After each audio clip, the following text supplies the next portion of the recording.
ایک پرانے اور بسیدہ مکان میں ایک غریب مزدور رہتا تھا۔ مکان کیا تھا، بس آثار قدیمہ کا کھنڈر ہی تھا۔ غریب مزدور جب سر شام گھر لوٹتا، اس کی بیوی معصومیت سے کہتی، اب تو گھر کا دروازہ لگوا دیں، کب تک اس پر لٹکے پردے کے پیچھے رہنا پڑے گا، اور ہاں اب تو پردہ بھی پرانا ہو کر پھٹ گیا ہے، مجھے خوف ہے کہیں چور ہی گھر میں گھس نہ جائیں۔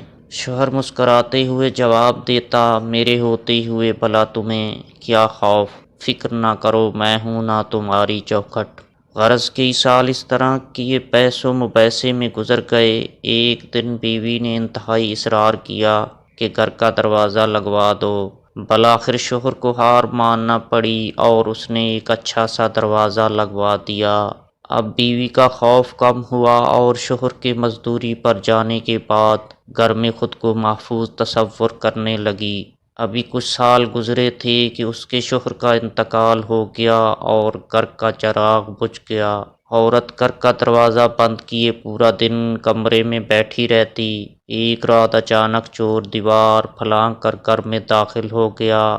اس کے کودنے کی آواز پر عورت کی آنکھ کھل گئی۔ اس نے شور مچایا، محلے کے لوگ آ گئے اور چور کو پکڑ لیا۔ جب دیکھا تو معلوم ہوا کہ وہ چور پڑوسی ہے۔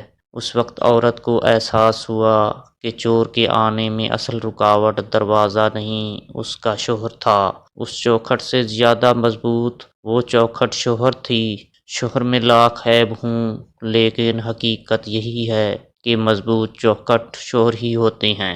دعا ہے اللہ رب العزت ہماری تمام مسلمان عورتوں کو شوہر کی قدر و منزلت سمجھنے کی توفیق عطا فرمائے، آمین یا رب العالمین۔